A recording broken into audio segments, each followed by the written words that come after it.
Greetings, B-movie aficionados.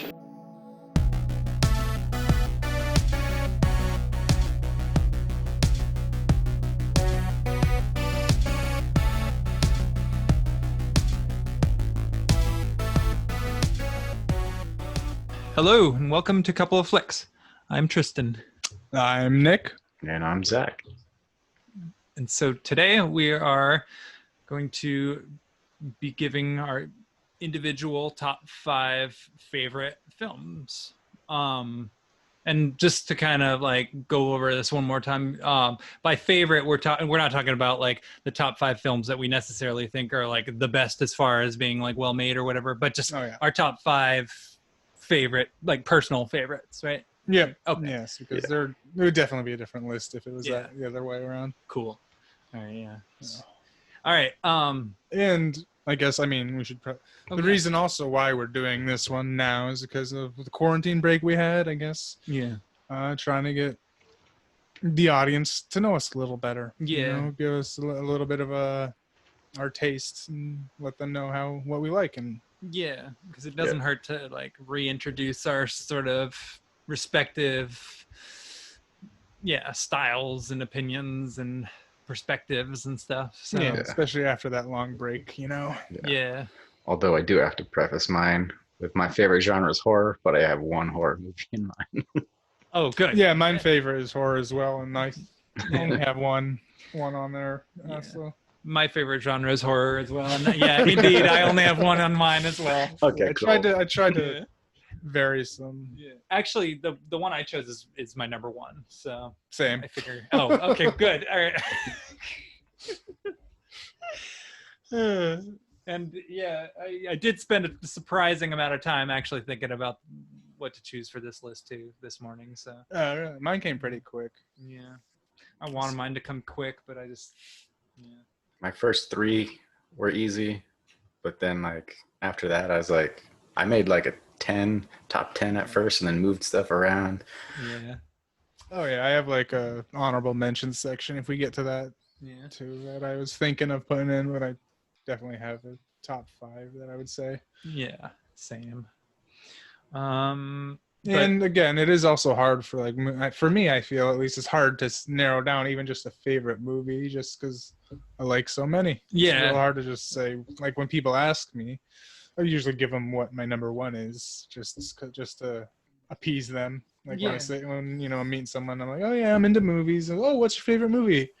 I'll tell them what my one I have on the list is number 1. Yeah. Even though I don't know, it might not be it is probably one of my favorites, but maybe not number 1. Yeah, I think my number 1 is probably my favorite film, honestly. But I'd have to think about it. I mean, same, but it's just real hard to give just one. Like all 5 of these could be, except for maybe not all 5, but like a good 3 or 4 could be a number 1 for me. Yeah, so I guess again, I mean, this has already been a pretty long preface, but we'll conclude the preface by saying that these lists are not final and leave it at that, I guess. So. Yeah. So who wants to go first?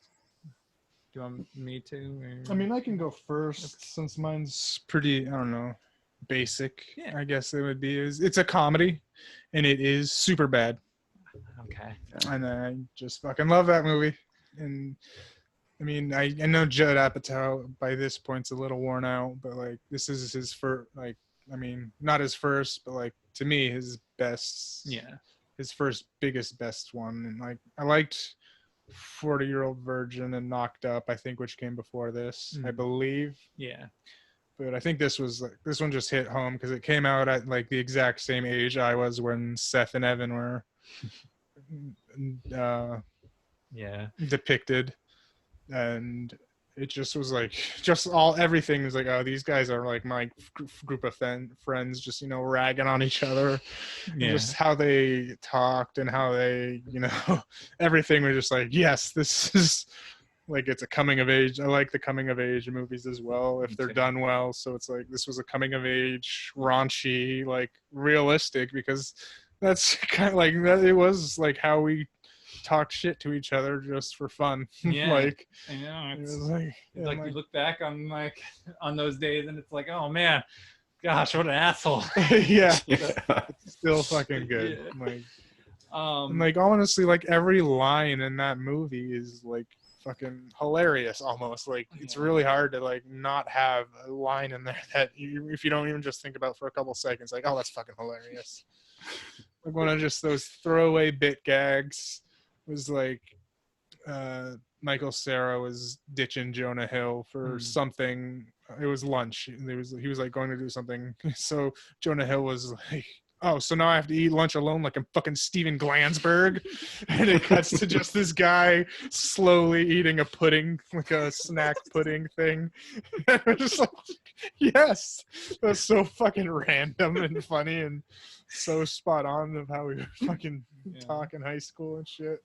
Also, like for a comedy, it's got some pretty moving moments in it. I felt, like Yeah. here and there. I mean, because like it is supposed to be like a, sort of like a goofy, like fun, entertaining type of movie, but at the same time, like it does sort of respect the teenage experience to a certain degree too. Yeah, definitely like the going into college stuff, and it's something that I appreciated actually like more as I actually got into and through college, because it was like they're losing their friend, like their best friends forever, and then they're losing that mostly because they didn't get into the same college, and then Yeah. that didn't really resonate with me until I like lost touch with like almost everyone really. Yeah. Like I still have a couple handful of friends that I never see except for like online and in Yeah. games and shit because they all moved away and whatnot, but like so it definitely resonates even more so than it did back then. Yeah. I'm really glad you brought that movie up too, because one of the things that I rewatched while I was in quarantine was the entirety of that series, Freaks and Geeks. Oh yeah. Yeah. It's so good. Incredible. And yeah, as an adult, like as somebody who's like in their 30s, I mean, we're all in our 30s now, but, or at least I think, I mean, are both Yeah. you? Yeah. Yeah. So watching Freaks and Geeks now, being like the age we are, or being the age I am, it was really interesting. And I definitely would recommend it. And yeah. But yeah, I might have to give it a rewatch. I've only watched it once. So. Yeah. Yeah, that me was too. a while ago. What's it stream on Netflix or? Because Um, that's I think where I saw it, but that shit gets taken off every Yeah. month. Something gets off. yeah. Well, I got the Blu-ray, so I'm not Okay. sure what's on stream, but yeah, it holds up really well though. And yeah, Oh, yeah. Judd Apatow, like I feel like Superbad is probably like the closest he came to making like something that's sort of close to that, I Yeah. guess, but anyway, when was the last time you saw Superbad? Years ago. It's been a long time, Yeah. but still great. I Yeah. probably should rewatch it. Yeah, like honestly, the first thing that drew me in was just like the trailer, Yeah. like the intro, like because I just was I don't know, like or something. I was like, what's this? Clicked on it, and then it was like, the very intro. It's like the credit scene where they're dancing. Yeah. And it's just the silhouettes on the black. I was just fucking laughing at that, and I was like, "Okay, what this looks hilarious." And I dragged one of my friends to it. That was like, "I don't want to see this shit," and then he ended up loving it too. And I was pleasant because I didn't really know what it was going to be about in general, except for some it was raunchy comedy, but it was not like raunchy comedy, like the scary movie type shit. It was just like foul mouthed, Right. had heart. Like it was raunchy, but not raunchy. Like it wasn't like farting and gross Yeah, stuff. so raunchy It was, isn't really the right word, but it was Yeah. like I guess, yeah, more like crass, I guess, Yeah. would be the word. Maybe, I don't know. Yeah. I mean, it had heart, which is Yeah. the most important part for sure. teenagers in general are crass. Actually, one thing I will say, this movie, I still once in a while will use a line from it. The scene in the movie where Michael Cera is playing some game on the PlayStation 2. I think it was like The Getaway or something like that. Oh yeah, and yeah. he dies, and he's like, "What's the point of playing if you can't even win?" yeah. I still Yeah. sometimes say that, like Yeah. if I'm playing with somebody and I die. I'll just say that just to be funny. Yeah. Yeah, there's so many good quotable lines in that shit. It's Yeah, I so love good. Super Bad. Do you want to go next, or do you want me to go next? I can go next. That's fine. Okay. Yeah. So my number 5, something we've talked about a lot already, but Star Wars: A New Hope. Yeah, Okay. that's my favorite Star Wars movie. Yes. Nice. Yeah. It's the best one. I Yeah. know a lot of people like Empire better, but Yeah. New Hope's the first one I ever saw. Mm, Probably same. one of the first sci-fi movies I saw. Yeah. So yeah. Yeah, New Hope was the first one I saw too. Actually, I saw Return of the Jedi before I saw Empire Strikes Back. Interestingly enough, I don't know how that happened. Which during quarantine I did rewatch all of Star Wars movies. Oh, nice. Nice. Put my ranking up on my letterbox if you want to check it out. Oh, Yeah. I have one of those. yeah. I gotta. Yeah. No. You gotta start putting some ratings up on that myself. Yeah. Yeah. I started to when I was in quarantine, and I just totally ditched it. I don't know why. Yeah, New Hope is great. Yeah, I love the ceremony at the end. It makes me smile. You know, Han Solo is such a dweeb. It's just perfect. Chewbacca doesn't get his medal. No, No. it's just like, what's up with that? Come on, dude. Now we got to see the Racist. sequel. Yeah. Right. Just racist towards Wookiees. Yeah, pretty much. My number 5 pick is Enter the Dragon. I think pretty much like most people have either seen it or heard about it. It's Bruce Lee's sort of American studio debut. My dad showed that to me a long. I must have been like 9 or 10, I think, and it was sort of one of the first martial arts movies I ever saw, and it was the first Bruce Lee movie I ever saw. And my dad he really wanted to introduce me to Bruce Lee. And he's like, you got to see Enter the Dragon. It's just incredible. You have to see this guy. And I'm like, all right. And I think, when I was a kid, I was sort of smarmy. And I was like, oh, it's a 70s movie. Like, great. Whoopee. And, but no, I absolutely love that movie, though. And it has everything you could want in an action movie. And it also kind of has sort of like an exploitation film type of edge to it as well. Like it could have only been made in the 70s. It has that sort of distinct feel. And then also Bruce Lee is such a beast, and he's one of my favorite people ever. He's one of my heroes. I mean, Enter the Dragon. It's a movie I've probably rewatched. Like it's probably the action movie I've watched more times than any other, unless you count The Karate Kid. But that doesn't really count as an action movie, that's more of a sports movie, I guess.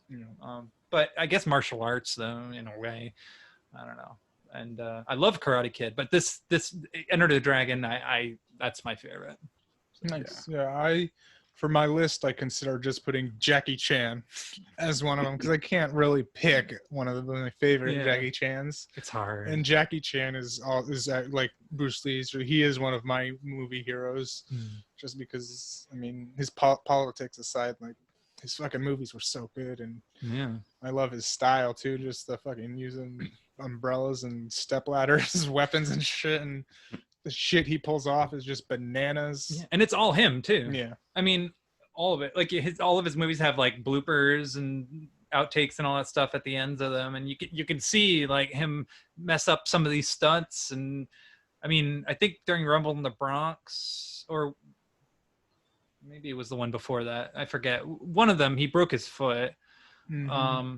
There's one where he got super fucked up when he was like, I don't remember again which movie it was, but he was in the mall and he like slid down and went through a bunch of fucking wires and shit. Apparently he got real fucked up during that one. Oh, yeah. And like go to the hospital. Yeah. Didn't he like break his neck during the making of like Armor of God or something like that? Yeah. Didn't he start out as Bruce Lee's stuntman? Well, yeah, he was in so when Bruce Lee died, there was a bunch of movies that had like they were called like Bruceploitation movies, which Yeah. basically it was just this horrible idea where Bruce Lee died, and so they would cash in on his success by casting people that looked like Bruce Lee playing Bruce Lee type of characters, but most of the time it wasn't actually Bruce Lee, or if it was just stock footage of Bruce Lee superimposed over like a different background or something. And they one of just- his movies, oh yeah, Didn't they just straight up have one still named Bruce Lee, but just the Lee was spelt differently for Yeah. one of the guys? Oh wow. Bruce Li, and then I forget which one of them. I think it was yeah, I forget which one. There's a literally scene where somebody's like looking in a mirror and Bruce Lee's face is like taped to the mirror. Like Wow. they actually go that far with it. It's pretty bad. But to answer your question, I think he was the stunt double in one of his movies during a scene where he does a palm strike. I mean, he does like a million palm strikes in those movies, and he's always killing people. And in one of the movies, it might have been Enter the Dragon or one of them, or Chinese Connection. He does one of those, and the person I believe was Jackie Chan. I think. So. I should know, but I do know that they had a connection when He Jackie might have was also- starting out. He may have also been one of the Bruce Lee imitators as well, you know, because I know that at one point, like when Jackie Chan was first starting out, like, I mean, it's difficult for Asian people to kind of get a whole lot of success and with Western audiences. Yeah. You know, Bruce Lee was kind of a unique case, but I know that Jackie Chan, like, at one point, like in his native land, they were kind of propping him up to be the next Bruce Lee, but then he sort of proved that he had a lot more like physicality as far as like comedic timing and stuff. And I think that's kind of when, you know, Jackie Chan sort of ended up taking off as his own sort of individual sort of entity. Yeah. So, but yeah, Enter the Dragon. That's my number 5. So. Nice. All right, my number 4, which again could be my number 1, even like just because I love this movie and I love Guy Ritchie as well. Mm. It is Snatch. I love Brad Pitt, like, and just his performance in that, so good, and I just think it's like I love like Lock, Stock, and Two Smoking Barrels was gonna be on the top 5. It's an honorable mention I had as well, but Yeah. like this one was just a little, I mean, yeah, it's a little more Hollywood, a little more refined. Like Lock, Stock is great, but like again, there's just the performance of Brad Pitt's amazing, and it's just nice and just like so good. I just love Snatch a lot. Yeah, I love Snatch. I do admit the first time I watched it, I had to kind of rewatch it because like the plot. It's another one of those movies where the plot is really complicated, and if you aren't really like paying attention to the beginning of the movie, like in particular like the first like 10 to 15 minutes, it's really hard to figure out what's going on throughout a good chunk of it, because Yeah. like there's this whole thing involving this guy with these pigs, and then there's like Mhm. the Benicio del Toro character and this diamond heist and all this other stuff, and but yeah, no, and then there's the whole thing with the dog. The dog fighting thing, or is... Well, like the dog, like Oh, he like ate eats the diamond. the or whatever. diamond. Yeah, that's right. Yep. But Brad Pitt, yeah, like as the what do they call the pikey or whatever? Pikey, yeah. Yeah, Yeah, it was just like you couldn't understand him and shit. I yeah, was like, oh wow. yeah. That's when I turned, like, it was like, oh, Brad Pitt's just, you know, like a Hollywood handsome actor. And then when I watched this, I was like, oh no, he has skill. Yeah, Like, okay, Brad Pitt, you're cool in my book now. and the ring fighting sequence at the end, Oh, with yeah, that so Oasis good. song, so Yeah, excellent. and that was a whole nother thing, is like him throwing the thing, him supposed to throw it but doesn't. Yeah. And I love that, just that visual of him getting punched and then just like him flying through the air, and he's Yeah. like fucking leveled out in the air, like a few feet in the air. Like, it was a nice little shot. I just love it. I do love like early Guy Ritchie films. Yeah. It was Me like too. before Jason Statham was popular in America too. Yeah. Yes, and Jason Statham, like his early films, like people don't give him enough credit, but he actually was pretty awesome in them. Like Yeah. as far as he really nailed the gritty tough guy, like who's has the quirky personality and stuff. He really like captured something, I feel like, with those first two movies, you know. Yeah. I definitely hear what you're saying regarding like Snatch being more of like a refined, kind of polished type of movie in comparison to sort of the almost like sepia grittiness of Lock, Stock, which sort of takes place like in the London underworld, you know. Yeah. But I think that like Snatch works like really well because of just how freaking crazy ambitious it is. And, Yeah. and how like it's a mobster movie, but like at the and it yeah, like it's a mobster movie and like it follows the rules, but at the same time it doesn't. Mhm. Like, yeah. This is nice. Yeah. And that scene where that one guy like just won't die. Yeah. I mean, yeah, It's I brutal. love that. Yeah, He like it's so shoots true. him like 12 times. So good. Russian. All right. My number 4 is the original Evil Dead. There's my one horror movie. Okay. It's a good choice. Yep. Yeah. It's my favorite horror franchise, like in general. Yeah. But Evil Dead. Yeah. yeah, I mean, we've talked about it on our top 5 horror list already, but Yep. It's a movie worth echoing, though. I gotta say. I mean, yeah. Yeah, it's fantastic. yeah.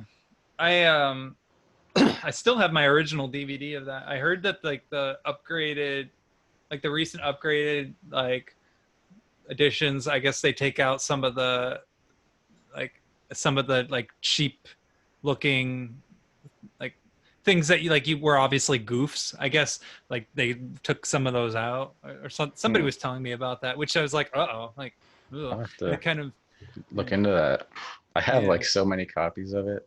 Like every time Yeah. I find a new edition that I don't have, I pick it up. yeah. Anchor Bay seems, hell bent on re-releasing that movie every 2 years. So yeah. They just put it out on 4K now. Gosh. Damn. Evil Dead on 4K. I have it. I just haven't watched it yet, but Must be I'm sure it interesting. looks good. Yeah. Yeah. Evil Dead is great. And yeah, it's kind of and yeah, we've also mentioned how like the idea behind the making of it's kind of inspirational too, just these college buddies hanging out every weekend making a movie. Yeah. So my number 4 pick, it's probably one neither of you guys, I mean, maybe you've heard of it, but I don't know, most people don't seem to have heard of this one. It's this Brazilian movie called Pachote, which was made in the 80s. And it's about homeless street kids in Brazil. And it was filmed using actual homeless street kids by this filmmaker who's no longer with us, Hector Babianco. And I just remember seeing that movie like a while ago and just like maybe like 12 years ago or so, and just kind of like being like blown away. Like I didn't even realize that films like that were even allowed to be made, and it kind of just explores sort of like what those slums in particular looked like in the early 80s. And yeah, it's just one of those movies that really just, when I think of movies that like really, really stuck with me, that one's definitely one that probably stuck with me more than most do. And I really admire the intentions behind it and how they made it just in general. I've never seen a film quite like it. And also the lead actor, from what I understand, he was killed a few years later. He was shot by the police, actually. Damn. Yeah. And yeah, I feel like knowing that just, I don't know, kind of gives it a little bit more, which I know is probably not really, I mean, I don't know, maybe that's not really okay for like the death of an actor to affect my feelings or opinions toward a movie. But I don't know, in that case, it really does. Like, yeah, I don't know. But anyway, that's my number 4 pick. So Yeah. Hadn't heard of that one. Yeah. yeah. I mean, I don't really branch out into foreign films too much. I like yeah. the South Korean films. Yeah. That's about it. That's about as. Pretty much all the films on this list, except for Enter the Dragon, technically are foreign films. Oh, So. damn. But yeah, I don't know. It's because I mostly just watch foreign films these days. I don't know why. I mean, I do still watch like films from America, but I don't know. Foreign films these days just give me more what I'm looking for, I guess. It's hard to explain. I can see that. There's a lot of repeat Yeah. in American film these days. Yeah. Yeah, I've been trying to get into more foreign horror. Like, there's a lot of good stuff on like Shudder. Yeah. There is. Yeah. I was looking through some of the titles, and yeah, I definitely am like looking forward to check, because I have seen a lot of foreign horror films, but I haven't seen a lot of more recent ones, and I'd like to kind of dive more into those again. So anyway. Nice. Yeah. All right. We're on to 3. Yep. All right. So this one was one of my ones I had to narrow down. Like, I'm trying to hit some, I guess, when I went through the 5, like, directors I like. So this is a Wes Anderson, one of the ones that generally isn't picked by people. Some of it, most, like, when I look through the, like, the online shit, it's the ones that people say they like the least. But it's my favorite because again, resonated with me. The story was the Darling Limited. Oh, yeah. Yep. And, like, the other choice I had for this one was, of course, the Grand Budapest Hotel, but, like, I don't know, a bit cliche because that's an amazing film. Yeah. And maybe a better film, but again, we're going with our top 5 favorites of what we liked, and just the Darling Limited was just like nice. Was like, I don't know, it had like a nice little heartfelt kind of feel to it. Like, it was, I mean, it might not have been as quirky or funny, maybe. Like, it's been a while since I've seen it, but like, I liked it a lot from when I first saw it. And I was like, oh shit, this, like, I know it made me cry at one point, I'm sure. Yeah. And like, I was like, oh damn, it really resonated with me. Just the whole like plot of, it was like them searching for their dad's, like, I don't remember exactly because it's been such a long time. Angelica Houston. Yeah, I'm really glad you chose that one, because that is definitely a very underrated Wes Anderson movie, and I get where you're coming from though. It's definitely like more low key, like kind of Wes Anderson in comparison to his other movies. Like, it's more along the lines of like kind of what he was doing with or what he did in Bottle Rocket. Yeah, that's another one of my favorites too. Yeah. Yeah, I love Bottle Rocket as well. My favorites are probably well, I really, really love Moonrise Kingdom, but Darjeeling Limited is my second favorite. And then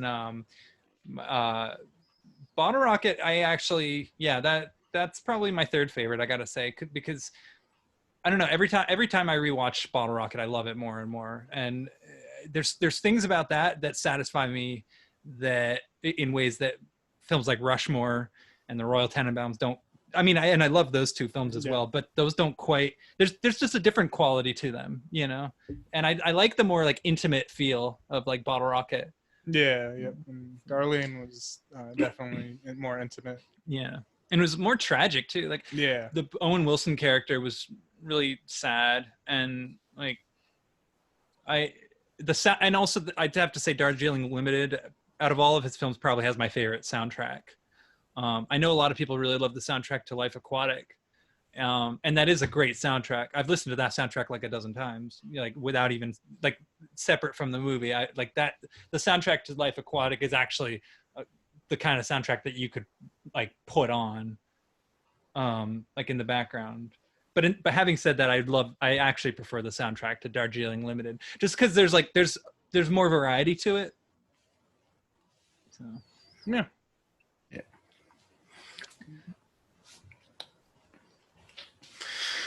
All right. My number 3 is Back to the Future 2. 2. Yeah. I love what their vision of the future was, which has come and gone already, and none of that stuff happens. Yeah. Back to the Future 2 is charming. I love all 3 of the Back to the Future movies. Although people are always shocked when I tell them, but my favorite honestly is the third one. And I know that that's like that one isn't really as funny as the other two, but I still like that one. Just because I'm really into the country western setting. But Back to the Future 2 is great though. Yeah, I love the third one as well. I've actually been on a western kick lately, so I might watch that one. Yeah. Yeah, it's good. I have a confession. Never Yeah. seen any of them.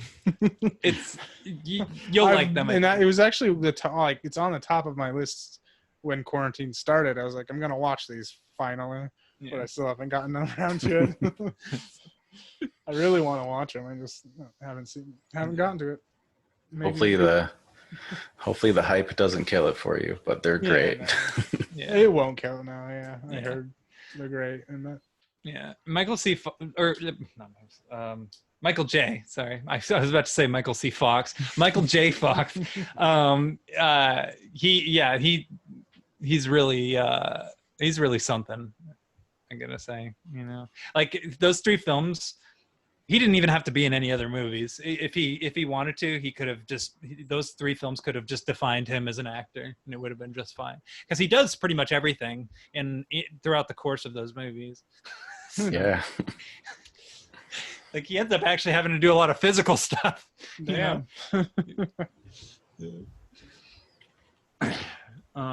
But yeah, no, the Back to the Future films, I've watched those a couple times.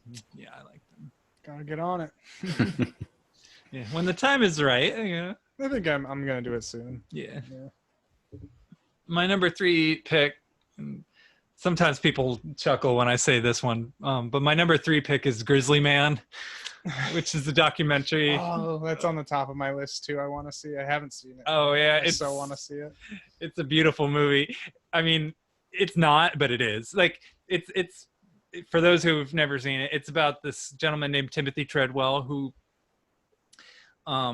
this basically decided to ditch civilization and move into the Alaskan wilderness to live with a bunch of grizzly bears and basically try to kind of attempt to create something of like a nature preserve with them, except it was just him doing it, which is like, first of all, that's really, really not smart because grizzly bears are like the most dangerous animal, or not the most dangerous, but they're pretty damn dangerous. Like they're not the kind of animals you'd want to like spend time with in the wilderness. It's just not any something. wild animal is dangerous. Yeah. Like, And he was with his girlfriend, and they both ended up getting eaten by grizzly bears. So, which I guess nobody should really necessarily be surprised by that kind of thing, because anybody who decides to spend time with such a dangerous animals, kind of already risking their life in a pretty big way. But yeah, so he gets eaten by the grizzly bears, and the guy who directed it, Werner Herzog, pretty much he spends the whole movie trying to sort of explore the psychology of this guy by examining the footage that he shot, which the footage that he shot of the bears is actually pretty remarkable. But he also made these like video diaries, and like when you like hear about somebody like this on the news, this mysterious oddball who goes into the Alaskan wilderness and gets eaten by bears, you think, oh, what was going on there? I wonder. And this film sort of dispels the mystery and sort of shows, through his video diaries that it's not really that much of a mystery. The guy was obviously just mentally ill in pretty obviously a pretty severe way. I think he was like an undiagnosed schizophrenic, I want to say, completely off kilter, behaviorally, just crazy. You look at the guy and you hear him talk, and he's insane, but it's an interesting movie because the filmmaker, Werner Herzog, he basically he draws a lot of parallels between Timothy Treadwell and himself, and finds things about him that he can relate to, and it kind of, I don't know, it was a movie that really kind of got me, thinking a lot more deeply about sort of just the various misfits of the world and kind of the various sort of hidden struggles that a lot of people have, and how those things manifest. Like this guy, his way of channeling this maniacism was to flee civilization altogether and live in the wilderness. And you know, because he had an inability to relate to other human beings, and I just find that really interesting. So. Yeah, that movie has been like I would just say my number one want to see that I just haven't gotten around to like Yeah. for a while, for a long time. I think like it came out in like you were talking about in high school or something, right? Or was that? And I've wanted to see it since then, but I just still, for whatever reason, haven't. Yeah. Yeah, I haven't seen it yet either. Yeah, and my interest has just kept growing too, because I've Yeah. heard just amazing things about it. Like just for whatever, I'm just gonna watch it. Fuck it. I'll Yeah. watch it tonight. I mean, admittedly, it is. I can picture it being something of a hard sell because, like, it's playing on, you know, Discovery Channel. It's a movie about some guy going into the wilderness, getting eaten by grizzly bears, and it's like, oh, that sounds depressing. Like, why do I want to watch this? And also, like, there's like a weird aspect to it too that the movie doesn't really touch on, where his girlfriend, you never really see her. You never find out who she is. Like, there's like one picture of her, and that's it. But at no point in the movie does it ever like go into that side of things. And so, like, I feel like there's some mysterious, like, odd love story at the core of this guy's life, of this story of this guy that has never really been tapped into and explored. So there's a mystery to it as well, you know. It's kind of an unsolvable mystery, but it's a mystery. I mean, anyway, so that's my number 3.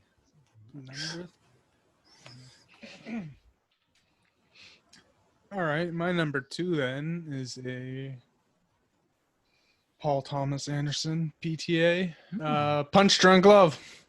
I love Punch Drunk Love. Serious Sandler kicking in. The main reason why I just loved it is because I related so much to his character, like beat for beat. It was like, oh, this guy's me, like, because he grew up, you know, with his mom and sisters, no real father figure. Like my dad was there; he was a good dad and everything, but like my mom and sisters were definitely more of a presence in my life, and like just the way his interactions with his mom and sisters too just reminded me of how I interact with my mom and sisters. I'm just like, leave me alone. Like they always are bugging me about shit, and like like they're bugging him about shit, and it was just like and then it was just so good, and like and the soundtrack too, that it just kept like I felt like it kept getting more intense and more high tempo, and like just fucking the John Bryan score. It was just like to like a breaking point, and it was just like, god damn, it just got really intense. I adore that movie. Actually, again, I'm glad you brought that one up, because another thing that I watched during the quarantine, not specifically one thing, but I had a Paul Thomas Anderson marathon where I pretty much just went through all of his movies, including Hard 8, which was his first one that pretty much nobody else I know has seen. I haven't. Yeah. But yeah, Punch Drunk Love though, excellent movie, and I definitely related to it as well, because I grew up with a lot of sisters, and I only saw my dad on the weekends, so I was mainly with my mom, and my sisters were bullying me and picking on me like throughout my whole. They still do, but you know, of course, I love them, but yeah, there was definitely that aspect of, and then also the aspect of like the trepidation he has regarding like this possible relationship and this sort of scheme that he has going on regarding the pudding cups and all that stuff. Yeah. It's a beautifully written movie. And Yeah. the directing and everything. I mean, of course, it's Paul Thomas Anderson. That guy can direct a movie in his sleep, practically. I love him. Yeah. And I definitely wept openly and hard during that movie too. It was very emotional. Yeah, there were a lot of parts in that film that shook me up, and just the sort of brewing intensity, like you say, and how it builds. That movie is a total masterpiece. I love Punch Drunk Love. Probably Adam Sandler. I mean, that, and like as far as like serious films go, Punch Drunk Love and Uncut Gems both are excellent performances on his part. Yeah, he's a good actor. So what he does with Punch Drunk Love, he kind of has to internalize a little bit more, which is interesting. So, yeah.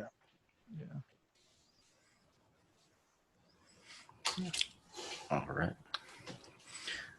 My number 2 It's Scott Pilgrim versus the World. Oh, nice. I love Yeah. Scott Pilgrim versus Yeah, that's the a great one. World. Yeah, I love Edgar Wright. I don't know why I forgot his yeah. name for a second. I love the way I love the way he directs, like just the quick cuts and stuff like that. Yep. And Yeah. then there's the whole like video game-ish style to the movie. Yeah, I actually really appreciate that because most movies don't get video game stuff right. No. But that one was spot on. It was Yeah. like, got everything right with the video game shit. Yeah, no, you're totally right. Most of the time when films try to do video game stuff, it comes across as completely hokey Yeah. and just so out of touch. Yep. Yeah. And there's just so many little things you pick up each watch, you know, stuff in the background. Yeah. It's just a great movie. Yeah. And I do love Michael Cera too. Yeah. Yeah. I do too. I know people like to make fun of him, but I don't know. He's never bothered me. Yeah. I don't know. Also, I got to say, like, one of the actors that's in that movie, the Audrey Plaza character, Oh the yeah. one whose voice is getting beeped or whatever. So I recently watched that movie that she was in, Ingrid Goes West. Have you Yeah. guys seen that one? I saw that Yeah. one. Yeah, No, I didn't. it's good. I recommend it. I like her. Yeah. Parks and Rec, she was great in that. Yeah. It's also course. got Ice Cube's son in it. Yeah. Oh, shit.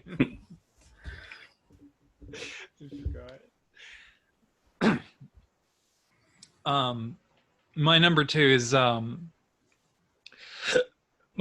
Walkabout, which is an Australian movie, and it's pretty much this brother and sister and their dad, and they go on a picnic in the Australian outback, and then suddenly their dad goes berserk and tries to kill them, and so they go hide from him, and then he kills himself.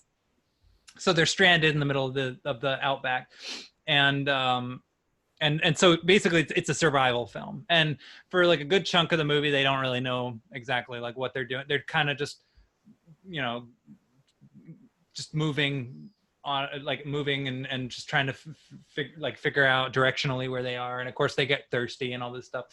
And then they encounter this Aborigine who ends up establishing sort of like a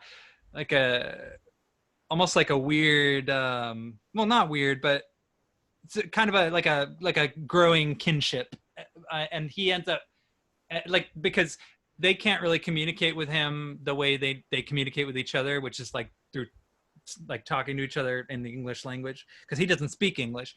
But the younger brother ends up figuring out like how he can communicate through him through like hand gestures and stuff like that. And so it's a movie that it's about like survival, but it's also about like the power of communication. And then it also has like it was actually shot in the outback, so a lot of the Aborigine characters that show up are non-actors, including the main character. The soundtrack is wicked cool. Probably my favorite soundtrack to a movie ever. It's just really hypnotic sounding and kind of repetitive and kind of annoying in a weird way, but also kind of not. Like a few weeks ago, I put the soundtrack on at work, and some people that came in were like, "Oh, what's this? Like, this is really interesting." And I'm like, "Oh yeah, it's the soundtrack to a movie called Walkabout." But I love that movie. I've seen it several times. It's another movie I saw when I was really young, and again, it's really stuck with me. And yeah, it's a masterpiece. So, and I think the guy who directed it, Nicholas Roeg, I think he was the guy who did that Don't Look Now movie with Donald Sutherland. But anyway, No, never heard it. I've heard of it, yeah. but I'll have to add it to the list. Sounds Yeah. pretty good. It's really good. Yeah, it and sounds interesting. Yeah. and another thing that's cool about it is that the way it's edited, it's sort of edited and almost like a subliminal, like it makes a lot of use of subliminal imagery and subliminal sounds and stuff. And like I've rewatched it several times and it never feels like the same movie twice. Like it's an odd movie. It always feels like it's changing. Every time I watch it, it feels like a new movie. And I've never seen a film that does that has that quality. It's weird. Damn. Well, all right, we're on our number ones now. Yes. All right, my number one is also the number one. I'm pretty sure I put on for the horror list. Yeah. It is The Mist. Oh yeah. Again. Yeah. So, I mean, it's the movie when people ask me, "What's your favorite movie?" I tell them The Mist. Yeah. That's what is a go-to. And it's, directed by Frank Darabont, which, Shawshank almost made the list, Yeah. but he also did, Green Mile and the first season and a half of season 2 of The Walking Dead, which was really the best part of The Walking Dead was like the first season. Yeah, because after that, it kind of slowly grew into a soap opera. Yeah. And well, speaking of just quickly on The Walking Dead, like what they had planned for the second season was actually really interesting. It was like, because they had that Sam Witwer dude or whatever who's in The Mist. He uses a lot of the same actors. They were going to show how he got the grenade in like how the fall of Atlanta happened and how the grenade actually made it, how he died with the grenade that was it Glenn or Rick got, I forget who got it, but that grenade that helped save them at that one point in the first season. They were going to show the origin of how the grenade got there in the fall of Atlanta. That was his plan for season 2, but like he got in a fight with AMC and shit. So that never happened, but yeah. That's unfortunate. Yeah, so yeah, but The Mist, Frank Darabont, great director, of course, one of the best. I mean, and then I just love how it's like, it is a horror, but it's, the CG is dated for sure. Even for the time, I thought it was cheesy looking, but like, it's not really about the monsters, right? It's, the whole idea of what happens when society falls and people just start losing their shit. Like, so they have that little mini society in the grocery store and how everyone's just, it shows like little pieces of how everybody like starts losing their shit, like the religious people start fucking taking over and then it kind of turns into like almost like a miniature, like the lottery or something. Like like they were fucking trying to sacrifice them. Like that was scary. Like, that was scarier than the monsters. Actually. That lady, what's her name that played Marcia Gay Harden. She's so good. She was so good in that. Like, yeah, I saw it in theaters with my buddy, and like, spoilers, when she dies, we literally stood up and started clapping. We're like, yeah, fuck her, yeah, fuck her, just because it was like so like it wasn't like a bad character, like badly written, badly acted. It was like one of those good bads, like you love to hate her. She was like, this bitch. It was cathartic when she died. I must fucking say, great. Yeah. I just remember like getting shot through the glass of milk, just the white and red mix, and it was just like fucking beautiful scenery of this dumb bitch dying. It was so good. Speaking of the CGI, did you know that there's a black and white version? I've heard of it. Yeah, I haven't seen it yet. No. So the CGI actually, like, I mean, like it's CGI, but it actually doesn't look as bad when in the black and white version. Like, it doesn't look as like okay, something about like the removal of color, man. It's like somehow manages to make its movements look more realistic. I know that doesn't really make any sense. Oh no, I can see it. I think, yeah, I like can definitely see that, because I think like not only did they desaturate the film, but I think they actually shifted, like they fixed the lighting and shifted the lighting around, and so I think like some people like consider the black and white version of the film to be kind of like the definitive version. I have the DVD. Is it on that? Or? It might be on one of the, because you know how some like DVDs and Blu-rays come with like multiple editions and stuff. It might be on like one of the editions or something, or maybe it was just something that was like I'll have to watch the available. black and white then. Yeah. Yeah, it might be something that'd be worth seeking. Like, and actually, I don't know, because I watched the black and white one, and I watched the color one, and yeah, I thought that one thing I do remember distinctly was that the CGI didn't look as bad in the black and white one. So Yeah. And, like, I mean, I don't hate going into the talking about it almost because of the ending is just so fucking good. the ending is. I actually really did like the ending a lot. It is the end, my favorite ending to any movie ever, and that's why I say it's my number one, because it's like mind-alteringly good. Like, not like mind-blowing, but like it changed my perspective on how movies could be done. And it's my number one generally because I'm like, oh shit, I like movies. Like, I mean, I liked them as a, you know, something to watch and shit, but this was like, oh, I might be a movie guy after watching The Mist. Yeah, because it was just like fucking subverting, like, I hate the term, like subverting your expectations, like has been thrown around so much now. yeah. People do But use it's that word a lot. Yeah, it's so shittily done these days, but like that is one that that does it perfectly. You don't see it fucking coming, and it's just devastatingly fucking tragic, yeah, but it's so amazing, and just like, oh my god, yeah. I just love the ending to that fucking movie. It was effective. And like fucking even Stephen King says the ending to that movie is better than the one he wrote. Yeah, because it which was a novella. ambiguous. It was a novella. I don't know how his novella ended, but he said, oh yeah, no, the ending to his movie was way better than mine. Yeah. Well, with the novella, he went with an ambiguous sort of thing. Basically, like what happens is, like, after the characters, like, you know, leave the place, like, you know what I'm talking about. Yeah. He pretty much just leaves it open ended. Like, Okay. like the question is like whether they survive or not. Yeah, he sort of just leaves it off, and just kind of, because he wanted to establish that it's people that other people need to be afraid of, and not so much the Right. creatures and or whatever else exists, or the biochemical. Yeah, I mean, that's what the movie did well, is too. Yeah. It's like the people are the monsters and shit.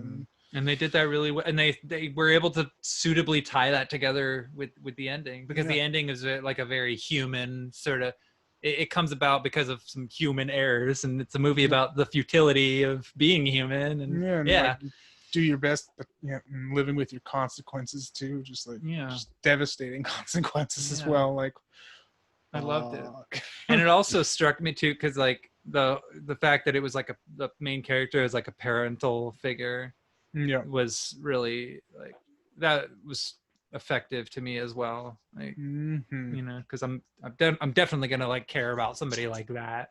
Yeah, and he was a good parental character too. Like, Yeah, definitely cared and did everything in his power to protect his kid. yeah. Yeah, best movie. Excellent choice. The Mist. Any of you see the series at all? Not yet. Couldn't. I tried watching the first episode and I was like, no. Oh, it's bad then. Yeah, I think so. I did try watching the first episode and I did not like it. Just the acting in general was like, just like, no. I haven't watched it yet. I only watched the first episode, but I was like, nope, I'm done. I don't want to ruin my favorite movie because of this fucking. Yeah. Yeah. My number one is back to Wes Anderson, Life Aquatic. Oh yeah. It is great. Yeah. That is a good movie. It was the first Wes Anderson movie I ever saw, and I fell in love with his style. Yeah. Yep. I was like, I love his style. Yeah. I just love like the melancholy feel of the whole movie. Yeah, me too. It's like, it's really, really tragic, but it's still like, I still feel comfortable calling it a comedy though. Yeah. I mean, Yeah. All of his movies, well, not all of his movies, but a lot of them are like that. Yeah. That melancholy is great, man. He hits it nice. Yeah, he's good at that. Very effective use of music. Oh yeah. Yeah, the Brazilian take on David Bowie. So Mm. good. That was beautiful. That was excellent. It was, I mean, and also like, I feel like Bill Murray. Yeah, it's not often when actors who were popular like during a particular decade, like the '80s or whatever, or '70s. It's not often that like an actor can like be popular one decade and then somehow manage to actually like regain some sense of popularity, like, Oh yeah. you know, over a decade later. I mean, that's, yeah. Yeah. So, Like because, Aquatic. yeah, It's a great one. Yeah. I'm interested in his upcoming movie, The French Dispatch. Oh yeah, it looks really good. It does. Yeah. I'm always interested in his new movies. I Yeah. love Wes Anderson. I mean, like his, yeah, I never really know what to expect. I when I saw Grand Budapest Hotel, I literally had like absolutely no idea. I didn't watch the trailer. I had no clue what the movie was about. I'm not even sure if I saw the poster. I just, but yeah, that I don't know. I feel like his movies are definitely like a lot better though when you go in not really knowing anything. So, Yeah. I think I was the same way for Grand Budapest. yeah, Yeah. Me too. yeah. I And think I just saw the poster, but yeah. Didn't I run into you seeing that, Nick? Grand Budapest? I think so. I mean, that sounds familiar. Yeah. You saw it at the Nugget. Yeah. Yeah. Yeah. Yeah. Yeah, that was funny. That's Yeah. where I saw it too. Yeah. Well, my number one pick, and this one I have mentioned, I think, a couple times before, but my number one pick is the 1988 Dutch horror movie, The Vanishing. Yeah, I think that's my favorite movie of all time, honestly. And the reason I love that movie is just because whenever I re-examine it and whenever I think about what happens in it, I could picture myself like, okay, so you know how in horror movies, like when characters make like really bad decisions or make errors that end up resulting in like, you know, whatever happened, like a lot of the times, like people will watch a horror movie and it'll be like, oh god, these idiots, you know. But with The Vanishing, I think what made this movie especially scary to me was the fact that I could picture myself making the kind of mistakes that the main character ends up making in this movie, you know. And I know, and I don't really talk about what the film is about because I don't want to spoil it, but to kind of summarize a little bit, this gentleman is with his girlfriend, and I think they're kind of having like a little bit of like a vacation type of thing where they're driving around and I think they're trying to get to like a certain location, and they get into this argument on the way there, and there's a lot of tension, and then they stop at a gas station and she goes in to like use the bathroom or something, and he falls asleep, and then when he wakes up, like time has passed and she hasn't shown up, like she never came back into the car, and she's just gone. And so then basically the rest of the movie is about him trying to figure out what happened to her and figure out like where she went, and it ends up basically like driving him to obsession, and it starts affecting like his life. Like I think he's like with this, he has kind of like a new like love interest, but it ends up affecting his relationship with her, and it's one of those horror movies that is not really so much about like shocks and scares and stuff, and much more about like tension and suspense and just the knots in the stomach kind of thing. And the ending is probably like, I mean, probably my favorite ending ever. Like kind of like what you say about The Mist, like it's, I don't know, it's sort of like how I feel about The Vanishing. I just love it. Yeah. I mean, I can see like then draw similar. I've never seen it, but draw similarities because I would like Yeah. the father guy in The Mist. I would make many of the same decisions, even the last one in the very end. Like, Yeah, well, I think a lot of us would. I hate to say it. yeah, even though it's fucked up, but like Yeah. it might be the best decision you have. Yeah. I know. That's the thing. I love when a horror movie can like put you in a scenario like that where you kind of sort of would question like what you would do if you were in a similar sort of situation. You know, that's kind of when movies like that sort of almost take on a life of their own, you know? Yeah. So, but yeah, that's that. I'd have to say, yeah, like after thinking about it more and more, yeah, The Vanishing, I think is my favorite movie. Nice, yeah. And one movie I was thinking that was reminded me of making the right decisions was The Green Room.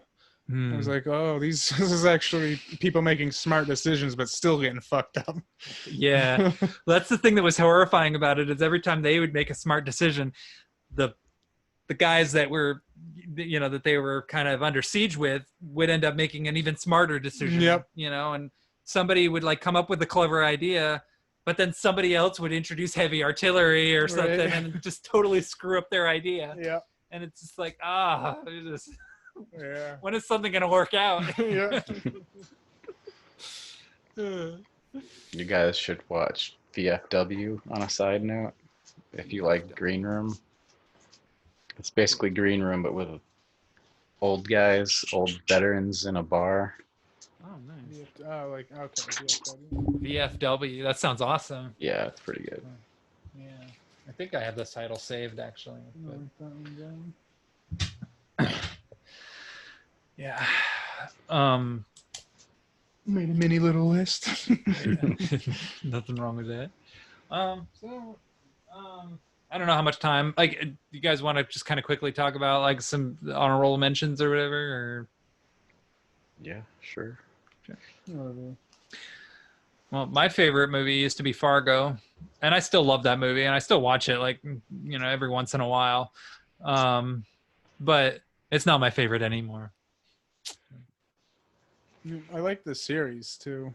I didn't see all of the series, but the first 2 seasons were great. Yeah, the series is great. I've seen all 3 seasons. I love all 3 of them. I actually like the show more than the movie. Oh, really? Yeah. I did like the first season more than the movie. Yeah. Yeah. Billy Bob Thornton, such a good actor. Yep. You got to see that. Looks pretty good. I just Yeah. never got around to seeing it. Yeah. Yeah, it's good. If you like the movie, it's very much in the same. It has like this, like it really has like the same feel. It's totally different as far as story, but it like they're aiming for that kind of like tragic humor. Yeah. So. Gotta mention Quentin Tarantino. Reservoir Dogs is probably my favorite of his, and then Yeah. Django Unchained I loved. Yeah. Tarantino's great. Reservoir Dogs is a masterpiece. And yeah, Pulp Fiction is great too. I think Yeah. Jackie Brown is really underrated. Yeah. Yeah, I liked it. I've only seen it once though. Yeah. But I've seen all of his other ones like a handful of times. But Yeah. Death Proof, I think is pretty underrated. I like Yeah. that one a lot too. A lot of people hate that one for some reason. Yeah. It's probably too slow for the first portion. Yeah. Yeah, especially after if you watch the double feature, Planet Terror, Yeah. they're Oh, expecting yeah. something yeah. like that. Yeah. Yeah. Maybe they should have swapped the order then, yeah. I gotta be honest, I actually kind of like the fact that Death Proof was second because it almost sort of functioned as like a breather, like because like so like Planet Terror was so like wild and crazy and off kilter, and then you got the trailers, and then you got all that other stuff, and then it gets to Death Intermission. Proof, yeah, Yeah. and then it gets to Death Proof, and then it's a little bit like it's not really as crazy, and then like it's like okay now like there's stuff going on, and I don't know. I kind of like the fact that it was sort of like a calm down, and then like the big chase scene at the end and all that. Yeah, it does make sense, yeah. So, but as far as slow pace, I mean, I don't know. I kind of feel like all of Tarantino's movies are slow pace. Well, except for maybe Kill Bill, But like, when I think of all of his movies, though, like pretty much all of them, even like Once Upon a Time in Hollywood, like when you think about it, like nothing even really happened in that movie until like the last like 10 minutes or so. Yeah. Yeah. And then like Hateful Eight, like No, that pretty was- much nothing happened that was a for long one. at least an hour and a half, And then they came out with the extended. Yeah, which is like, oh boy, Do I love Tarantino this much? I love that movie though. Yeah, Yeah, it's great. It's so beautifully shot. it is. I like all of his movies. I really Oh, yeah. do. You know, even the ones that like people people sometimes like bring up Four Rooms once in a while, which the first half of that movie isn't so good, but the second half, which involves like Robert Rodriguez and Quentin Tarantino with their short films, I thought was kind of made up for sort of how sort of clunky the first half of that movie is. I loved Dusk Till Dawn. Speaking of Yeah. that duo, Me too. Yeah. so fucking good. Me too. And that was Tarantino's best acting by far. Yes, I Yeah. mean, Particularly the scene where he like licks Selma Hayek's feet. oh, fuck, And yeah. it's like, Forgot about it. I mean, didn't forget about that, but yeah, yeah. makes sense. It's almost like he wrote that role just for himself. Yeah.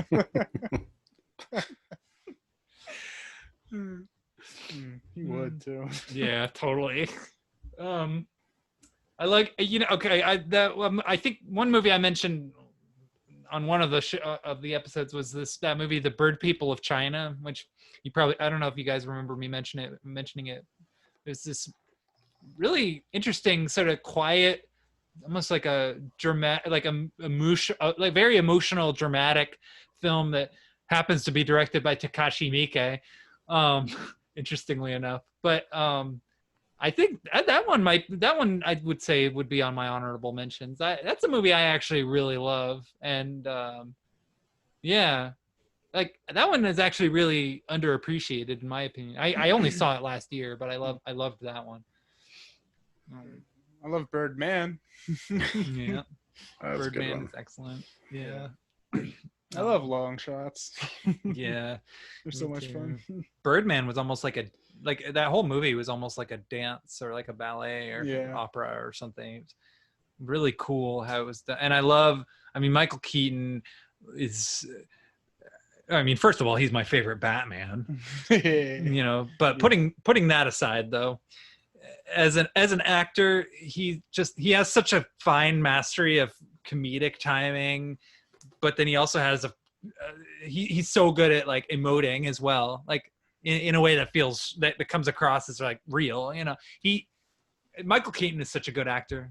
He's so I wish, I don't know, like I feel like he doesn't get enough appreciation. I feel like maybe I'm wrong, but I don't know. He might be coming back as Batman too. Yeah. Oh, really? Yeah, and like they were talking about like they almost filmed something for the Flash movie, like when he time travels. Okay. Oh, Yeah, my dad damn. was mentioning something about Michael Keaton like playing Batman again or something. Yeah, But that'd that's be- funny about the Flash. Like, Yeah, You could be doing, because did you ever see like that Batman Begins, or not Begins, Beyond? oh, Batman Beyond. oh Like yeah, that animated. I liked that animated series where it was an old Bruce Wayne teaching, I don't know, some new kid in the future. Mhm. I thought that was a pretty sweet series. Yeah. Could be that. I think they were talking about making something like that. Yeah. that'd be awesome. Yeah. Who knows what the fuck DC is doing though? Right. Yeah, I don't know. Let's see. I've mentioned it, but I love that movie, Kid with the Bike, Belle de Jour. I like a lot of French films. I don't know. I have a lot of honorable mentions. Eraserhead, the David Lynch movie. Oh yeah, Yeah, that movie. I actually think that movie is really funny.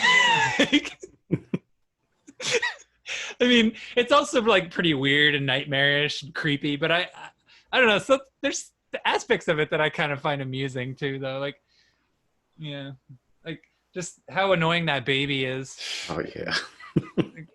Like for like a good hour, it's just like it's aggravating, and then there does come a point where it actually kind of became really amusing to me. Like, The Cook, the Thief, His Wife and Her Lover is another one of my favorite movies. Just like this English movie, sort of like a political metaphor, very like visual. And then like you mentioned like coming of age movies, and I have a lot of those on my list too, like Over the Edge and like Out of the Blue, which is like a Dennis Hopper movie. Well, it was a movie that he directed. It had Linda Manns in it. I liked the Way Back. It was a coming of age movie. It's a really good Yeah. one. That was Yeah, good. that was good. Yeah, Sam Rockwell's always Hell yeah. excellent. But yeah, way back was beautiful. You guys have anything else or? No, Parasite might make my top soon. I'd have to give it a few more rewatches. Yeah. I loved it. I only saw it once so far, but Yeah. might inch up into my favorites. Yeah. I've actually successfully encouraged like pretty decent amount of people to see that movie now. Like, although of course none of them have watched it yet, but you know, but I have actually like had conversations with people about it and like without spoiling it. And I don't know. I think they're interested in it. I mean, they told me that they wanted to see it based on what I said. So They probably want to watch it dubbed though. I know that's the one thing. It's like nobody likes to read anymore, you know? Yeah. It's something that I've just kind of slowly had to kind of come to terms with about just the modern world. It's that just people really, really don't like to read, and they'll like literally avoid watching a movie just to avoid reading. Yeah. Yep. It's just a bummer. Yeah. Miss a lot of movies that way. Yeah. Yep. What about you? Do you have any others that you could have mentioned? I always like to mention The Void. Oh yeah, I still haven't like- watched that one yet. It's pretty good. Very underrated horror Yeah. in a lot of elements of like The Thing. Yeah. Mm. Oh, one movie I really love. Oh, and actually, just to follow back on The Void, my dad, he watched The Void and he recommended it to me as well. So I'm definitely gonna watch that one really soon. You know, I do get to these things eventually. I did eventually get to One Cut of the Dead, so, and The Void is coming. But one movie I really love is it's a Philip Seymour Hoffman movie, Synecdoche, New York. Oh, I love that one. Oh, Yeah. That's so good. Yeah, It's wild. it is insane. And Charlie Kaufman, who directed it, he also directed that animated movie Anomalisa that I've kind of brought up a couple times. Yeah. Yeah, but John Bryan, the guy who did the score for Punch Drunk Love, also did the score for Synecdoche, New York as well. Shit, so, that makes sense. yeah, and that movie, Synecdoche, New York, is extremely interesting to rewatch because you really do pick up a lot more on more and more of the nuances of what's going on, like thematically, and sort of how the film is sort of representing the passage of time. And it's another movie that I watched during the quarantine, or rewatched during the quarantine, and there did come a point where I had to sort of pause for a minute because there was a scene where like there's like tanks going down the road and a bunch of people wearing like masks, and I'm like, oh, well, God, what year did this come out? Like, Shit. Yeah. Yeah. Oh, damn. yeah, I don't know. I'm sure I could go on, but Oh, yeah. I don't feel like Definitely. Yeah. it. Oh yeah. Too many. Yeah. But in conclusion, watch more foreign films. Yeah. Yeah. Sounds like it. Damn, I'm missing out. But also, I definitely, I would definitely would have to say, yeah, both The Mist and The Life Aquatic are excellent movies. Actually, pretty much everything you guys brought up were excellent. But I also recommend any of the 5 that I mentioned Definitely. as well. Yeah. I wrote them down. I gotta add them to the list. I'll watch Grizzly Man in the next few days because it has been something I've been wanting to watch since high school. So. Oh, it's so good. It's so freaking good. And the guy who directed it, Werner Herzog, he narrates it, and there's nobody else narrates him like him before, like in anything. Only he can narrate the way he does. There's a weird dry humor thing going on that he does, but there's also like sort of like a really interesting like passionate feeling that you get just from just the way he describes these like things. Like one of his movies, I think it was the one where he goes to Alaska. I don't know. He said the funniest thing. Jeez, I don't remember. But anyway, he's awesome. Yeah. Yeah. and he also did a voice in the Boondocks, in the episode where Obama becomes the president. He's the narrator in that episode. Shit, that's funny. Yeah. He's in the Mandalorian too. Yeah. Oh, damn. Yeah. He's busy. He still makes movies. He makes like 2 or 3 movies a year. He just came out with a documentary recently, actually, that I was just reading about, called The Family something, and it's about people in Japan who like, I get, this is actually something that happens where they rent people to kind of play the role of like somebody who's so like somebody who's like dad is missing, or their daughter, or like somebody who doesn't have a dad or a daughter or something like that. Like they hire people to kind of, or they hire someone to like fill that role. And it's about like a family who, I guess from what I understand, had like literally rented somebody. And actually, just to follow up on that, another movie I recommend that also was on my honorable mentions was the Sion Sono. He did this kind of a quasi sequel to Suicide Club called Noriko's Dinner Table, which sort of explores that subject, but it does it in a really amazing way. That's actually my favorite film of his, and I recommend that one, Noriko's Dinner Table. So, and just a lot of like Asian films in general, I really love. So, Yeah. okay, so we got to stop now, otherwise I'm gonna keep going. Keep going on forever. Just gonna start talking about Werner Herzog. All right, but okay, so anyway, until next time, peace out and stay safe, and wear a mask. Yeah, wear those fucking masks. Yeah. God damn it. What the hell's wrong with you? The pandemic. All right, good night. Have a good one. Later.